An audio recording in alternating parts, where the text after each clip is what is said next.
chaîne YouTube Gossip DRC News, number one on YouTube, Gossip DRC News.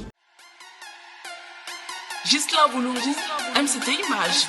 Gardez un souvenir exceptionnel de vos événements. Faites confiance à Ghislain Boulungu et son équipe de photographes, caméramans et vidéastes professionnels et bien sûr passionnés.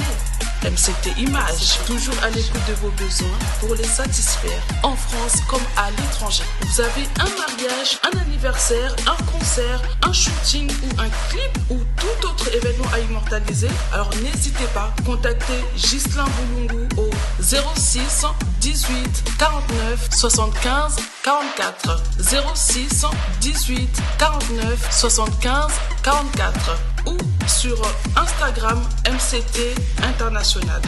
Ghislain Boulungu, MCT Images.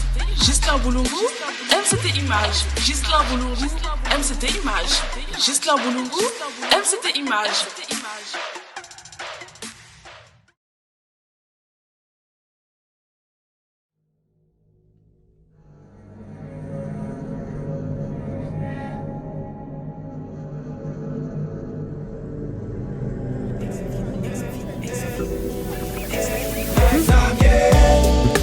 Tu chantes bien, tu danses bien, tu rappes bien, tu danses bien. Malgré tes bourrées, on est ensemble. Tu chantes bien, tu danses bien.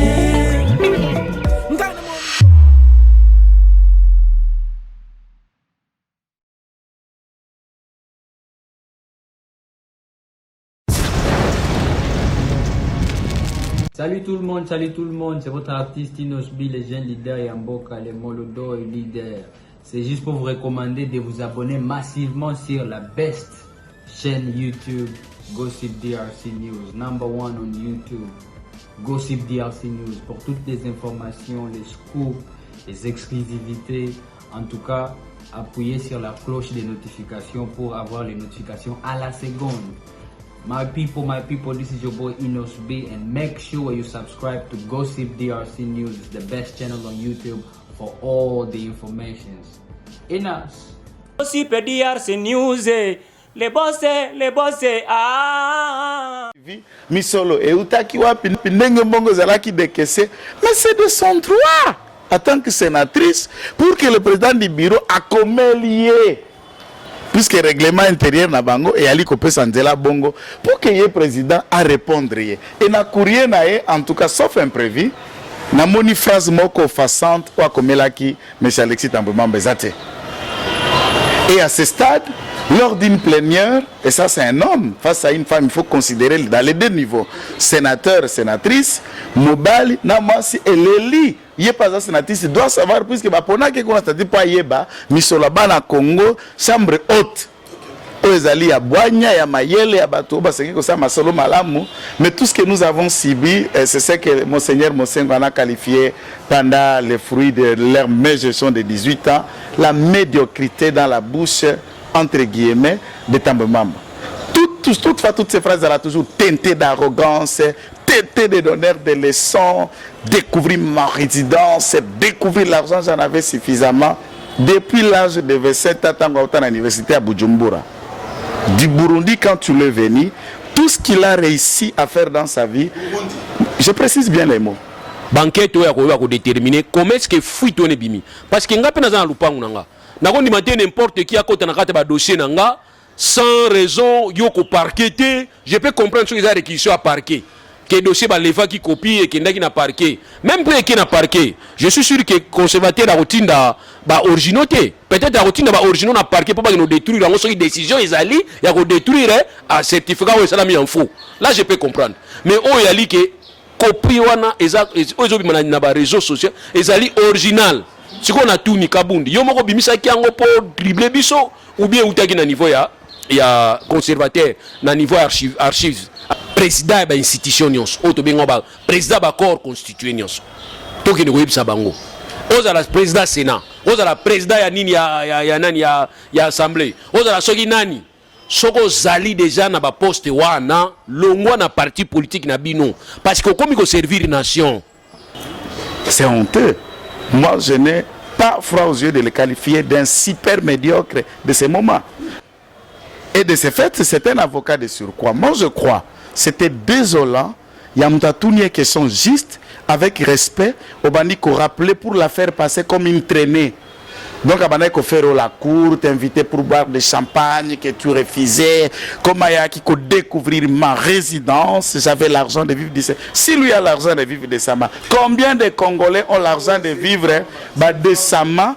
Yacobi qui s'appelle Koboko là-bas na Bango, que lui n'a réussi à faire ça dans la rébellion. Non, mais vous imaginez quand Tambwe Mwamba n'a pas froid aux yeux d'ordonner qu'on abatte un avion avec des innocents, des civils là-haut. Et peut avoir la difficulté de tuer sur une femme de paroles blessantes, teintées d'arrogance qu'il en a fait devant le Sénat. Donc, M. Bitakou, si injonction, il y a Bruno Tchibala, il y a imposé qui est entreprise wana ya Somibo. Et Nathan wana, il y a 2018, Vital Kamira est en opposition. Donc, il n'y a pas de marché Oyo. Voilà. Donc, pour ma passation, il y a un marché à construction, il y a une maison préfabriquée. Donc, l'honorable Vital, directeur du cabinet chef de l'État, a signé un contrat moroté dans l'entreprise Ouana. Oui. Et que les maisons à quatre kuna ba certificat, on sait certificat de la Guyanani, il y a un déco Jamal qui est à côté. Donc, ici, il faut qu'il va préparer le moyen. Aspect Asuka. Les droits congolais sont suffisamment clairs et équipés. L'audience signoso est public. Tribunal, ndakoki ko décréter huis clos, ndenge ya komona to asambisa likambwana en dehors ya misu ya batu. Le caractère de l'audience, ce n'est pas un prévenu ou un judiciable qui va dire je voudrais que procès n'engage à la publique, puisque la loi d'abord a prévu que c'est à la publique. C'est notre question. Alors, matière ya ba maison préfabriquée, ce qui est au na Kanchati. Nous allons voir des maisons où ils ont de jour au jour. Et ça, donc pour un dossier, il y a biloko eza ko sala mananu. Alors, détournement yango. Bazo ki on a contesté nini. Pour misale soka kité, misale za continuer ko salama. Balobi la maison eza fabriqué na Turquie. Mais biloko faut longa Turquie za la cheminée ti awa. Ako tuna yo po yo obongisi Sénat. Au sali offre ya marché wana ndenge nini. Entreprise wana yaki ko réflexionner pe ko tia Sénat zo ki yango ndenge nini. Misolo boni elekaki. Soki bango ba ebité ba sénateur. Bakoya ko évaluer pe bakotala ndenge nini. Yo lobi ke na yaki prend côté empreinte. Empreinte yango Sénat zanda kuna yo te ke okoya ozo changer couleur soki mutatuni me couleur za na lupango nanga. On a changé bakiti za na salon nanga. C'est un moyen de l'État et des institutions publiques et pour qu'un marché a bénéfice d'institutions publiques et ça les marque. Il y a la loi. Maître Douli a fait allusion de la loi auquel tu as analysé tant que tu as président Kamere Awa pour la passation des marchés. En regardant niveau Kengo, Atika qui débat à Sénat. Et de le faire comme il le fait. À une femme, moi je dis à Madame Ngoya de tout faire devant les instances pour que ta maman s'explique s'il a encore un autre problème personnel. On a comme on est dans le couloir. À expliquer, on a expliquer ce qu'Alinga qui doit boire qui est. À quoi biso, puisque c'était télévisé. Na banda qu'on a biso Toyoka, un débat à côté. Motivation, il y a Kolongolae, na Katia Biro. Est-ce que c'est comme d'habitude l'FCC à Louarabango? Puisque Jean-Marc les font peur. Hein? Chaque sortie médiatique, il y a Jean-Marc que ça les intimide énormément. Et ils trouvent un moyen, il y a tout le temps leur complot et combine dans le bureau, il n'est pas parti prenant. Donc, il faut exécuter arrêt, il y a Cour suprême, mais via stopper, dans la lettre, il y a reçoit. Greffe exécution, il y a la lettre, et il n'y a pas ministre de la justice, il y a un moi.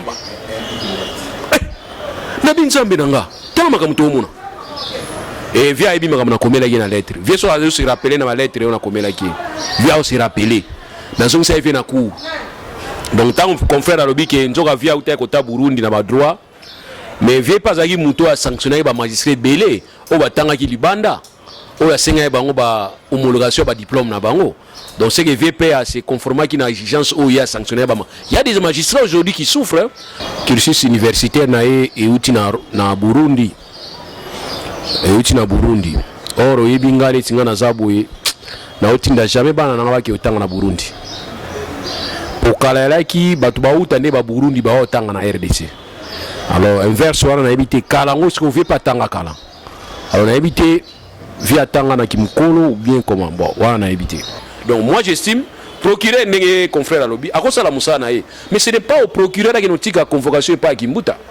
Ce n'est pas au procureur qui nous tique à invitation et pas à Vital Kamere. Donc bah utiliser bah échelon mutuna tangu na na rôle na ya ko jouer. So mutuna jouer plaisir au kanga photo. Et quelque part il faut aussi qu'il y ait des sanctions. Ici na ngina ipsoka loko moko. Na moni mikolo te diminuer mukina présidence. Ordonnance chef d'État va signer prochainement. Les c'est tamboula qui déjà. Boyebi déjà que mututel azo longwa, mututel azo remplacé, boyebi déjà que chef d'État a eu décision boy. Tout ça mon c'est un moment moko boy. To mituna ki question, qu'est-ce qui se passe? Ba ministre ba osala réunion, moko azo filmer muninga kangi photo atindi. Mais yango ndi amakasi ndi yango na nonde konanga. Ya makasi. Gouvernement pour exécutif provincial les décisions, il y a nommé ba administrateur banani ba bourgmestre, moko bimba bi fake news. Tout fan to bia isa fake news. 2 jours, 3 jours après 4 jours, so ba yoga na ngindeni na kati, po ba yoga na ki. Ba équilibre salami, ba sali ba justification et finalement après kaka oyo ba benga ki fake news. Yangwe bimi na français moko na ba erreur moko na ba virgule moko. Alors c'est que mboko na biso déjà exposé na mabe mingi. Ba partenaire sur IDPS bazala bango tranquille, molendo sakombi na makambo kabunda zate, biso PNC to commenter dossier ya Jean-Marc Pété. Donc, si on a un problème de la justice, c'est à lui la justice. Alors, bienvenue à vous. Bonjour, Kazo Lanabiso, à travers l'émission Nabino. Chez l'honorable, à vous de juger. Je pense que Lelo, les Ali Bongo, elles sont mis en coup parce que Lelo, les Ali, na Masole Belé, il y a proposé Bino et surtout, Yambeli Bino Lelo, leader d'opinion, na Bandi. Na ba différentes chaînes de télévision bozo au monde na bango, ce sont des gens oyo. Bon c'est plutôt Luka bango et puis c'est un peu autour de ma question de l'heure, tout peu ma question d'actualité. Je pense que à travers émission Lelo tozali na bandogomi sato. Je pense que bazali na différentes idées et soit peine na makanisi mi kendenge balo neto bana lingala alors to bana représenter bino bande moko poba meka pe ko pesa bino molilo bana bango e bande l'émission et to banda liboso na loboko na nga ya mwasi tozali bongo na maître Joël Kitenge azali bongo l'un des cadres membres ya IDPS et aussi c'est un avocat azali avocat to bana lingala azali avocat. Je pense que boyebaki li solo ya procès Moïse Mbiye na maman Bafeno Eliane Azali bongo avocat titulaire. Parmi les avocats titulaires, il y a maman Eliane Bafeno. C'est aussi ce cadre, il y a IDPS de notre de l'émission. Je pense qu'on peut essayer d'abord Mbote maître Joël Kitenge. Mbote Mwaramboka, Mbote Pona Mbela au Pesaki Biso, pe bande konyoso wazili bakwa kolanda biso. Nangunga oyo totombeli bango mokolo ya liboso ya sanza mitano otokobenga na français le 1er mai. Mokolo ya basaleli o bakopema kape okanisa ba condition ya basaleli à travers le monde. Merci. Tozali na Motomi Balé to présenté le Zali Bongo yazali secrétaire national ya jeunesse responsable et aussi yazali analyste politique to bengi la comme maître Douli Matululu Mutululu. Donc to kopesa pe micro mais kako se présenter. Maître Douli Mutululu. Donc, comme on a dit dans la Ouébélé, il y a peut-être une difficulté à prononcer en gros. Je te comprends. Donc, maître Doulimou Touloulou, Naza avocat, Naza assistant en université et puis Naza secrétaire national, il y a jeunesse responsable. Voilà, merci. Tozali Bongo, dans le beau konanga, il y a Mobali, Tozali Bongo, dans le cordon Papi Kayongo, Tozali Bongo cadre, il y a INC et puis Tozali coordonnateur national. Il y a cellule, il y a mobilisation et propagande, il y a INC, maître Papi Kayongo, tu peux ce micro. Merci beaucoup, Mwanamboka Gabana, le président de la presse congolaise, pour nous inviter pour nous faire une émission. Merci à bonne fête à travailler à Mboka pour le 1er mai, jour il y a fête, il y a travailleurs. malgré na mboka na biso moi pas ezali majorité baza ba chômeur mais quand même bonne fête à tout le monde. Merci. Tozana li solo na bandeko mutom domé on me kopesa avis na to opinion par rapport ya ba sujet oyo bosengaki biso to solo la na ba invité na bino ezanga moko oya bino ndeko Gabana Basile Pierre ozali bongo présentateur ya émission na bino chez l'honorable à vous de juger ezana bino ne boko juger par rapport ya maloba oyo bandeko bakoloba à travers émission na lelo. Alors toko bana sujet na biso merci na ba partenaire nyo surtout oyo ba perception opportunité pour na to baneni ya ko présenter une émission surtout ko présenter bino produit oyo et puis ba question oyo bo sengaki biso à travers ba chaîne de télévision ba chaîne YouTube oyo baza partenaire to monde bandeko ya Fimbu na Fimbu obi bazali ba partenaire na biso super promo 243 et tozali presque la chaîne ebele surtout oyo bino Congo Gabana TV chaîne oyo tocha na disponibilité na bino ko baneni ko zwa makanisa bandeko pona ko baneni lobi Congo ezwa évolution Congo ezwa mapapu. Alors question liboso oyo opinion ezali koloba ezali bongo retomber et les réalités sur les campagnes de riposte il y a coronavirus tokomi wapi na campagne de coronavirus. Et deuxième sujet ensemble na bino ezali bon problématique réelle avec l'arrestation il y a mon amboka Vital Kamerhe et puis tout pour na détournement de fonds décision oyo ba pesaki décision de faveur ba pesaki na mondelo na kombo ya Jamal et sur la liberté définitive parce que ndeko Vital Kamerhe asengaki à deux fois à deux reprises de liberté provisoire mais ba pimelaki yango mais ba pesi ndeko Jamal o lobi asala plus de 60 ans na mboka na biso na au service ya nation asengi par rapport au makambo ezaki détournement azaki pas impliqué mais asengi liberté provisoire ba uti ko pesa ye to robeta solo ya to lo basul solo ya procureur général est-ce que azo sala musala na malamu et puis sur les publications dans les réseaux sociaux ceux qui ba pesi yo invitation ceux qui ba salé pe mbela ou qu'on se présenter la justice congolaise et eux la publier dans les réseaux sociaux. Est-ce que les décisions malamu? Est-ce que PG Rosa Moussa malamu? Et donc après sur la coalition FCC, Batuni Totuni Motuna entre Félix Antoine Tshisekedi et Joseph Kabila, Nanyango Azali autorité morale. Nanyango d'autres la question Azali est-ce que Nanyango Azali autorité morale? Est-ce que mandat il y a Félix Antoine Tshisekedi et Kozala bien car Nanyango Azali pembe Joseph Kabila? Est-ce que pembe il y a Félix? Et ça c'est que Joseph Kabila Azala pembe il y a Félix? Ah peut-être bilelo que Abouaki Vital Kamerhe na Mupanzi. Est-ce que Kabila pembe il y a Tshisekedi?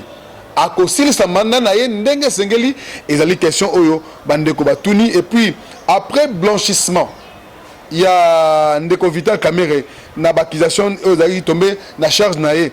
Est-ce que na question batuni bokanisi que cash et qu'on continue? Est-ce que li bolingo wana et kozala kaka? Ça c'est la question qui a été posée. Et puis dossier Jean-Marc Abound balobi 2 millions de dollars lisole beta lisole 2 millions de dollars 1 million 800 oyo et beta mi pona concession na ye wana ya Kingabwa lelo yo justice eza saisi non est-ce que Jean-Marc Abound suite ne aux alanines est-ce que destitution de mona qui déjà en assemblée nationale mon chomo yaki et pas ya Jean-Jacques Mamba est-ce que Togoye bandeko tout ça dans la plateau mais mon opinion par rapport il y a motion et par rapport il y a situation oyo il y a concession il y a ndeko Jean-Marc Abound entre FCC na cash nanga kozala vainqueur par rapport il y a combat par rapport à coalition n'a fait un mandat nanga kozala vainqueur alors tobandi alors l'histoire na tobandi lelo na kozwa liboso kopesa maloba epa ya maître Tobanda Liboso et pas à maître Joël parce que Tobanda le toye boy petit ego soutien na sima alors question sur Tobanda retomber et puis les réalités il y a campagne il y a riposte bino moni ngondengeni alors Tobanda Liboso na maître Joël qui tenge a me kopesa moi et Nunae à travers question na biso maître Joël. Merci Ndekonangai Gabana, merci pour la question. Bon, vous savez que riposte comme Toloba peut kozongelaka na baitando nyonso tozwakele kwa koleka une pandémie, il y a envergure peu ampleur, le cas la COVID-19. C'est quelque chose d'inattendu auquel aucun pays, aucune nation n'a été prêt. Il y a quoi affronter, il y a peu à quoi genuer. Mais par contre, le coronavirus a tenté à quoi genuer même des grandes nations. Congo et Salifas. Nayango à la limite, il y a moyen, il y a Congo. À la limite, il y a d'un État africain. À la réalité, Nayango il y a l'élo. Au début, beaucoup de tâtonnements, d'annonces, d'identification à Baka. Et par la suite, nous avons vu l'équipe à riposte. Babani peut améliorer le déficit nabango et la communication. Et chacun a essayé de comprendre entre l'équipe à riposte et les experts d'organes techniques, de savoir que l'équipe à riposte est remplacée ministre de la Santé, tout comme est remplacé président de la République, puisqu'on le constatait, on le voyait, que le docteur Mouyembe s'est dérogé plus de pouvoir qu'il en avait, plus de pouvoir d'experts, de virologues, ou à qui Azala, Tina Koluka ko engager l'État. Na ba vaccin, donner déjà comment le vaccin va être fait. Non, non. Il y a un expert donne un avis, va décider, va évaluer soit autour d'un conseil des ministres et après l'État, via canon, soit le président, soit le ministre, va se prononcer. Il y a eu beaucoup d'améliorations, mais un deuxième constat, c'est que Tokolo Batua, province, pour ne pas aller loin dans les débats, province à Congo central, Oyo, va enregistrer très récemment quelques nouveaux cas. Le constat a presté, moi-même j'en ai vu, puisque j'ai vu au cœur de l'un des moyens placés par transport à Remounene, il y a Babicho Kikendakaba, Congo et Vandaka. Je vois des véhicules partir. Je vois des véhicules à Kokenena Mikolo et na mona na etandoike ndeni bazako fongola ba conteneur et on trouve na kati ya ba conteneur batu balaki na kati kura ke ezako mema ba marchandises et tout ça eza pour le camarade d'abord gouverneur ce sont des Congolais, chauffeurs anaza congolais, convoyeurs anaza congolais, mukolo bisi congolais, receveur anaza congolais, mais au prix à $10, il y a moi kanyaka muke bokiko boma écolo, beaucoup de ma province, qui ont dissimé les botans mobimba. Donc, prise de conscience par rapport à cette pandémie, et là, il y a nos problèmes, puisque jusqu'au moment où il y a des gens qui pensent que c'est une farce. L'État a aggravé le nombre de tout ça, puisqu'il y a le financement, et au Talibanda, au MES, n'a pas partenaire, pour Kimbongo 19 milliards, et on ne comprend pas que tant que on les a décimé des géants, et ça fait débat entre vrai ou faux qu'il y a coronavirus. Un autre cas patent, ça c'est vraiment très alarmant, et ça au Katanga, notamment au Lubumbashi. Là, la communication assemblée provinciale, et Pesami Lix Koloba, monte à cinquantaine d'années à Outi na Dar Salam, en Tanzanie, pour entrer dans Lubumbashi et à Koti Park à Sumbalesa. C'est facile de dire à Koti Park à Sumbalesa, mais pourquoi ne pas dire que les provinces étaient fermées? Mais néanmoins, quelqu'un est entré. C'est la facilité de dire à Kota Gindengeni. Na place à l'écart qui n'a qu'à Sumbalesa. Batu ya immigration, bakoti saki pona nini. Batu ya service signaux sur sécurité zali na frontière na biso na Zambie te ekende kuna na salama bakoti saki pona nini. Et tant que bako koti sae, balamso pesa qui gêne pas d'éléments, mais je dis balamso pesa qui kanyaka. Balamso pesa qui kanyaka te ou le reste. Bango moko na kati ya frontière na ba s'exposer. Na kodonga la banda ko ba exposer mabota na bango. Et ensuite, nous voyons que certains gouverneurs balandi mot d'ordre dans certains Congolais, puisque mesure de Kozouam. Mais bao bazar à la frontière et Kozalaka bao plus mesure, c'est nous Congolais qui sommes censés veiller pour l'applicabilité à la mesure. Donc voilà un peu quelques lacunes de ça et là, mais généralement la situation semble être maîtrisée par rapport à l'Afrique du Sud et d'autres États africains bazar suffisamment touchés. Voilà un peu mon point de vue. Oui, merci d'abord pour l'invitation. Merci, c'est la première fois dans le plateau. Merci aussi à nos co-débatteurs, à nos téléspectateurs, à nos aussi. Merci. Moi, je voudrais plus parler, renverser un peu la situation. Je me pose la question, moi-même. Ceux qui sont malades en Afrique et qu'il fallait qu'on en Europe, comment est-ce qu'Europe ou soit États-Unis se comporter? Parce que toi, au niveau des États-Unis, au niveau de l'Europe, et je on dirait une surprise. Parce que tous les exemples des États-Unis, ils ont qui moi concert qui na état moko na niveau États-Unis, wana période wana batwa uta qui monde entier et ba uta ipe na Chine. Et en ce moment là Chine ezako bomba ba information parce que Chine epesa ba information exacte surtout dans le cadre de la participation dans l'activité à OMS.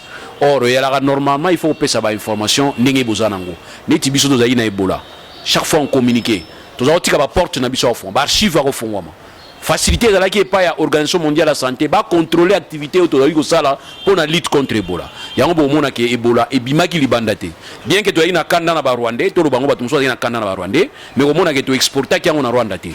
Pourquoi? Parce que nous avons maîtrisé dans la même équipe aujourd'hui lelo il y a docteur Muyembe. Donc pour nous tout simplement qu'il faudrait qu'il y ait cette collaboration. Mais la Chine place malade outil épicentre collaboration est à la quitter. Chine est surprendre de bango. D'ailleurs, dans un cas moitié lelo, Donald Trump a bengango virus chinois. Parce que Chine est communiqué à quitter. A tindiki yango et que États-Unis et que Europe. A telle enseigne que bango bazaki pris de pourvu ndenge confrère à tout à l'heure. Donc mutu moko s'attendait à quitter que malade koya. Mais nous l'Afrique, na boy ko la RDC. Sinon ba ko catégoriser nga mutu a parti ou bien mutu a parti mususu. Mais je me parle na nomilo toujours ngai moko biso Afrique.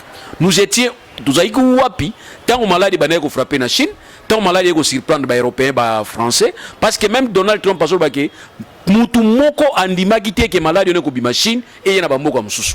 Mais biso tant to moni ke bimi Chine yana ba moko mususu. To bani ko yoka ke batu bazo kufa na ba moko mususu wana o ezali ne États-Unis na Europe. Biso to salaki nini. Et tous aïka ko zera comme d'habitude, comme notre économie est extravertie. Tout ce que nous pouvons avoir comme décision, mon ami, décision confinement, déconfinement, tout ça, mesure pour bouiller, ils ont toujours reflété copie à européen. Donc nous sommes les que biso africain to se préparer. Parce que dans le but tout à l'heure, soit les inverse là qui malade bandi en Afrique, soit les bandi na Chine et en Afrique, pour que en Europe. Je crois peut-être que les Européens vont peut-être des mesures. Mais les autres, tout le monde est une surprise. Et les autres, ils ont dit que même les Européens vont bazali auto kanisakati.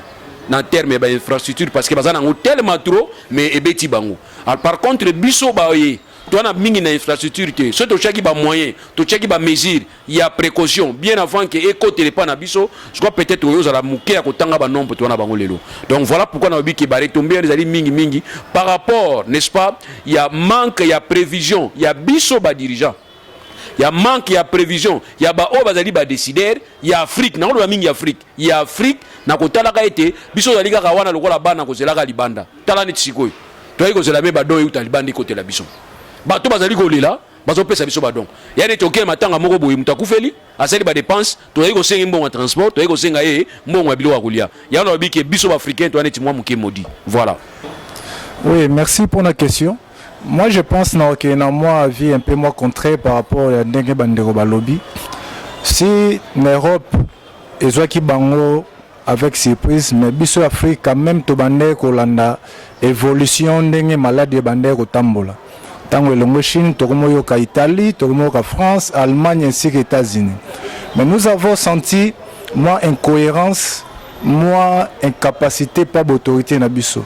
So tali ne bandeli, beaucoup de tâtonnements. Au moment équipe à riposte, bazolo bamaramususu, le gouvernement pense autre chose. So total sous marambo confinement total y avait de Kinshasa. Tantôt 4 jours, tantôt confinement. Et ça a repoussé. Donc on a senti beaucoup de tâtonnements. Mais comme moi conseil Toro Gozoa que on est mieux que chez soi.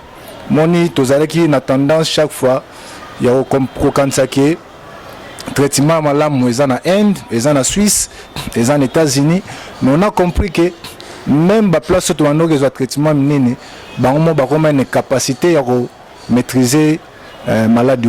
Donc il faut interpeller l'autorité, il y a reconstruire l'hôpital à Malamu na Congo, il y a vraiment les Congolais dans les conditions à Malamu pour que tout le monde repousser le confinement. Le gouvernement a une capacité, il y a laissé les Congolais qui vivent à taux du jour, il y a un que non, ils ont tantôt confinement. Donc voilà un peu, en quelque sorte, moi idée. Ça peut retomber du point de vue économique. Soit total avant Covid, tout même il y a dollars, tout ça qui ont nagé 17, mais les lots comme 18, tout comme tendance au vers 20.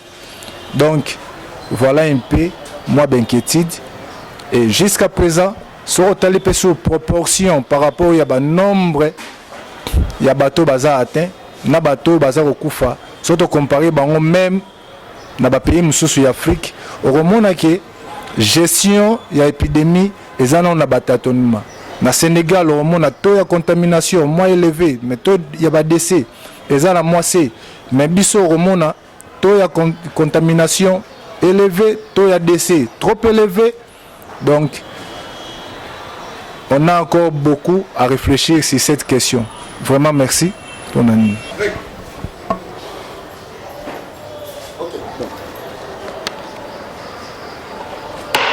Voilà, merci. Donc, on a surtout pour retrouver l'émission na Congo Gabana TV, chaîne Nabino aussi na Fimu et pas il y a Ken Kiana Makizembe et aussi na super promo B143 et pourquoi pas na Donja TV et na télévision na TNT et aussi na Kin Actu télévision, Bandeko basé comme partenaire à travers l'émission Le Lalong. Nous allons continuer et selon la je pense que le long Bandeko bassin na biso pour transmettre demande na bango. Et alors, toyé na deuxième sujet. Alors, toyé la problématique sur l'arrestation de l'honorable Vital Kamerhe sur le détournement des fonds déniés de fonds publics. Et aussi décision en faveur de M. Jamal. Parce qu'il liberté provisoire, mais liberté définitive. Je pense que la Bandeko se demande, mais sur quelle base Vital Kamerhe a lié deux fois liberté provisoire, mais Jamal a 5 une fois apprécié en gros. Alors tu d'abord ne pas à mettre Joël Kitenge qui est un membre du CACH, il faut parler aussi, membre de l'IDPS, maître Joël. Ok, merci pour la moutona de Konangai. Bon, de toutes les façons, Nayoki va affirmation, je crois que Eza n'a porté l'angaïté, puisque l'information à ma possession, il me semble que le dossier Ozala qui instruit dans l'Ibosso à parquet, instruction Ozala qui déjà clôturée, et que Batinda qui est déjà dans le tribunal. Alors, liberté définitive, ça veut dire quoi? Je ne comprends pas du point de vue peut-être des innovations. Nandenga esale le nenge kozalaka. Mate, parce que vous kamata ko décider, basali auto menga na français requête au fin de fixation. Batindi yango pa bazouzi, pour bazouzi ba kende ko kata auto menga ko kata likambo. Parce que ko sambi ça ko enquêter, mais tribunal to cour kendaka ko kata. Alors, tout ce qui est parti du parquet, en tout cas à ma connaissance, natikali komona lo kasate, il y a liberté définitive comme Nauti Koyoka Ozako Koloba.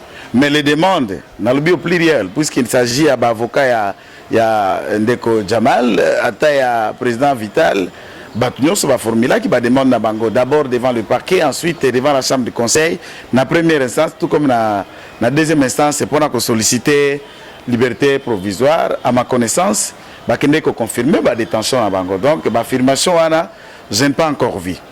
À ce stade, il faut ajouter un concorde, puisque sinon, il y a une confusion, il y a bateau bazako la nabiso. À ce stade, na moni na noté quand le tribunal s'est réuni après toute cette étape auquel le parquet s'est dessaisi, ce qui pas qu'à dessaisi, il ne peut plus poser acte dans la carte dossier wana. Kaya kozonga satiri dossier kozonga soit accordé moko liberté toi tika moko, là c'est très étonnant. À supposer que puisque na carte ya banquette ils ont un bateau bazar judiciable au bakangamba qui na parquet général à Kinshasa Gombe près la cour d'appel à Kinshasa Gombe, ba ikepe ba na parquet général près la cour d'appel à Matete. Alors, mais ça peut être dans le même contexte, bazako samba likolo à banquette et à même dossier. Si ce sont des décisions qui sont parties à parquet général appel la cour d'appel à Kinshasa Gombe, contrairement à Oezala qui n'a parquet général appel la cour d'appel à Kinshasa Matete, là il faudra qu'on clarifie, mais à ma connaissance, je ne suis pas encore informé qu'entre Jamal ou président Kamerhe, l'un des deux a qu'elle qu'on retrouve liberté. Maintenant. Comment on pousse pour la région de comment on doit juger l'être avocat? Il y a M. Jamal qui a introduit Oyo. Signifie que décision M. Jamal Randai Kozwa, il y a une décision au conseil spécial et puis le directeur du cabinet et chef de l'État. Ça ne dit rien. Moi, en tout cas, j'aime bien la profession d'avocat. Et ça, Moussala, c'est d'abord un travail scientifique. Moussala, avocat, c'est un travail scientifique. En tant que scientifique, on a mettre opinion en gaï. Bassambisi client à Bango pour des questions bien précises. Est-ce que c'est au client là de fournir l'allégation na ko citer ce qui n'a pas ça qui est de ce qui n'a kamata qui lomé à ce qui n'a côté ça qui boy. Maintenant c'est de la part des avocats au bazar judiciable qui commence à affirmer de utaki boye, de utaki boye. Donc je comprends comme si l'avocat peut bazala qui citer bango peut wanaiko samba pour expliquer comment les affaires se sont déroulées. Ça c'est d'abord quelque chose auquel je ne sais pas. C'est peut-être une innovation puisque et par abiso to innovagagat. Nous sommes le seul pays qui a déjà. Non, mais je ne dis pas sans objet. Je me pose des questions que j'essaie de répondre. Ngai bafundi client ngai. Kila nganda ebi makambunengele kaki yenda koloba. Ekendeki na gauche, ekendeki na droite, talo yatinda kanga, talo pesa kanga. Ngai avocat na koya, wana avocat koloba. Tant que komi na tribunal. Na instruction niveau à parquet, avocat assistaka passivement donc à koloba l'autre côté. Ba observation na eso ka kosa lango par écrit peut-être, mais néanmoins quand on a libéré tribunal, l'avocat a droit à kamata liloba, peut qu'on l'acquissa innocence, tout makambo et longo banité pour un client naïe. Mais pour les affaires à détournement, moi je suis parmi ceux qui encouragent ces enquêtes, puisque nous avons vécu pendant plus longtemps possible dans cette scène il y a impunité, il y a très puissant, il y a intouchable, et il n'y a que d'autres petits peuples qui répondaient de leurs actes. Tango Sengeli et Salem. Et au mépris, il n'y a pas si Obatuba Konyo Kolama. Si vous pouvez vous imaginer qu'il y a une catégorie de Congolais qui s'est constituée en club de jouisseurs au détriment de l'intérêt général, en tout cas, justice, pendant cette période, nous sentons un débit. Je ne suis pas en train de dire tout est fait. Un débit par rapport à la complaisance auquel l'ancien procureur général, après la Cour de cassation, était entré comme un lieutenant au service chez Kabila et les restes.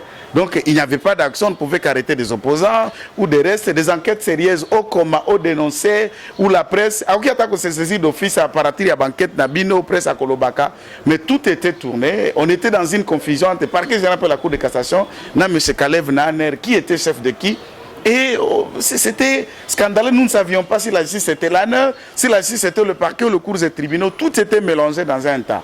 Mais il y a un débit de ces pouvoirs-là auxquels le juge, le magistrat, peuvent aller pour la koyeba, mais sur la banamboka, soko kamata qui je sois kobongisa, eloko songolo, banamboka pe wakulukabaye basimanatango kendeki wapi, osala kinini, o tiaki na libenges, que zaya yote sengeli vanda na kesi à l'État pour la bénéfice à Batunios. Voilà, il y a Maître Douli qui va aussi répondre la même question. Maître Douli, sur la lettre Oyo,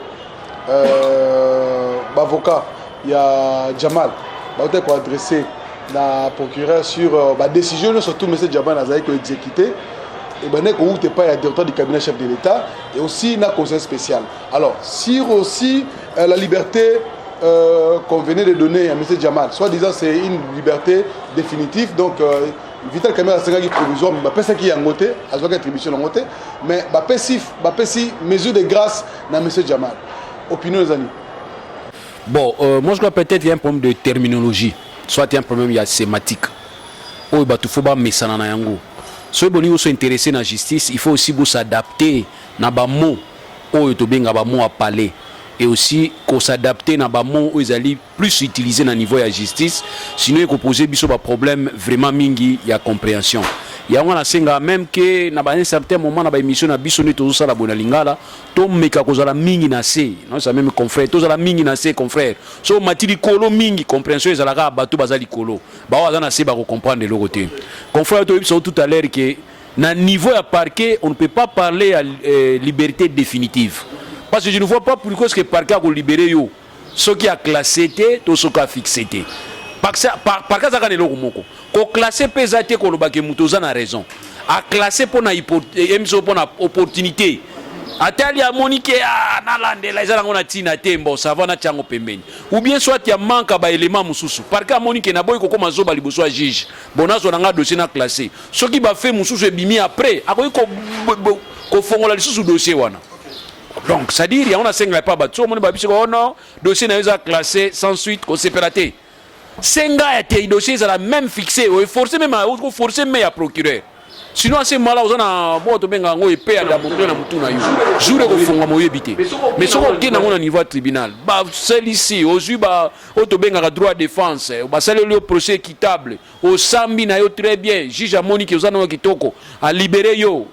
Place on appelle Barobique, ministère public a aussi appelé, à ça l'appel appel contre les décisions à juge à libérer yo. Boké sous Samba, ti ministère public a reçouka et puis finalement est fini. Aux une tranquille, aux a blanchi. Place n'a se prendre. Donc confrère tout ça, ok. Liberté définitive dans le niveau parquet Izalati. Mais nous savons seulement dans l'information de Zoa que avocat à Jamal a sollicité qui compte tenu état de santé à Jamal. Voilà, compte tenu état de santé à Jamal, Bamekako transférer, c'est-à-dire Jamal a transféré dans Ndakunaye, mais va transférer dans centre approprié pour permettre à ces gars un traitement approprié. C'est dans ce cadre-là. Maintenant, retour dans la question, pourquoi Jamal va accepter et Vital va accepter? Oui, il faut que vous répondre. Il faut répondre. Sans pourtant qu'on a un sentiment, on a. Sinon, tu as Vital, toi, tu as vitalité, toi, tu as contre Vital. Non, on a la contre. Il y a la science. Quand on va le moment où il y a la liberté provisoire, soit-elle.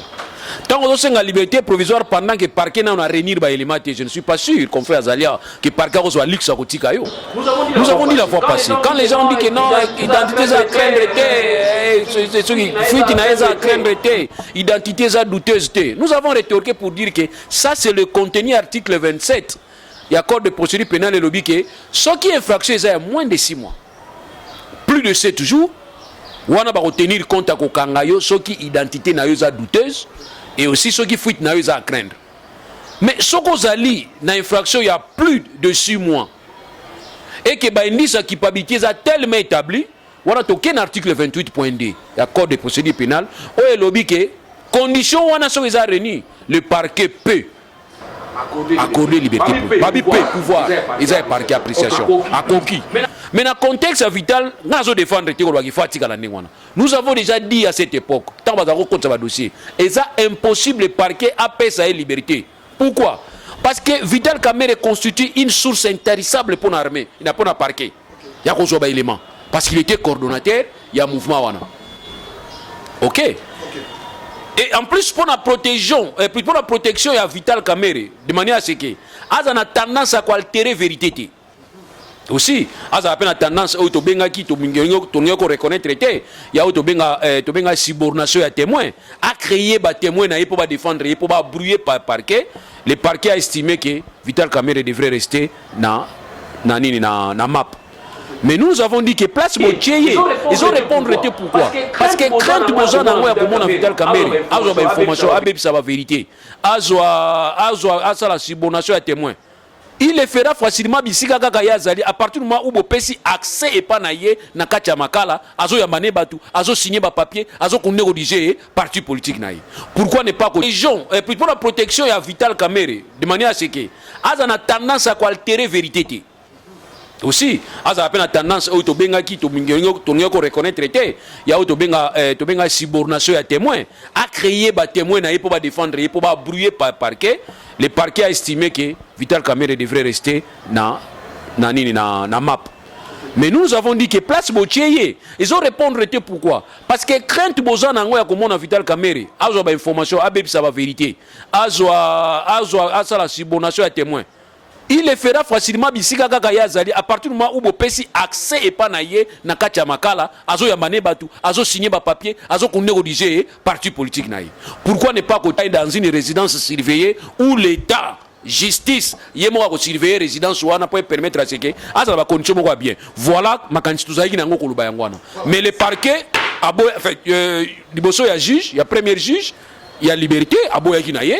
Deuxième juge à l'andi n'a parquet à Boinaye. Voilà pourquoi tu as dit que M. Jamal a libéré, a la liberté définitivité, mais du moins compte tenu à santé na malamuté, batindi na niveau ya hôpital. Mais demande ya avocat, n'est-ce confrère lobby tout boy ko pesa ba leçon. Toujours ça l'analyse en tant que scientifique. Demande ya avocat ya Vital Kamerhe. So qui accès sur raison ya malade. Na première demande, nous pouvons dire que le parquet ou soit la justice congolaise est devenue trop dure pour rien. Aza humaniste. Mais or, moni jamal a l'obité que bon libérer nga pona zonga ndako. Mais à cette liberté parce que ta santé zamala puisque l'être wana ya bâtonnier mbung de l'étang na tanga ki ngona mona bisika ta lobaki ke libérer client nga za innocent. Alors tout simplement que libérer client nga parce que to boy que l'état congolais soit responsabilité à tata à 78 ans, ceux qui a 88 ans, ceux qui a 82 ans a kufa na boko na biso, lui qui n'était qu'un simple exécutant. Voilà. Pour continuer l'émission Nabiso, tu n'aurais pas cordon papi Kayongo. Et je pense que les selon Mingiza, tu as Vita Caméra a inclus la Kati, étant membre de INC, cadre INC. Opinion des amis. Oui, merci vraiment pour la parole. Et nous recevons mais un peu quoi accorder à moi, tant au moins moulaï. Salut tout le monde, c'est votre artiste Inosbi, les jeunes leaders Yamboka, les Molodo et leaders. C'est juste pour vous recommander de vous abonner massivement sur la best chaîne YouTube, Gossip DRC News, #1 on YouTube, Gossip DRC News, pour toutes les informations, les scoops, les exclusivités. En tout cas, appuyez sur la cloche des notifications pour avoir les notifications à la seconde. My people, this is your boy Inos B, and make sure you subscribe to Gossip DRC News, the best channel on YouTube for all the informations. Inos. Gossip DRC News, les boss, ah.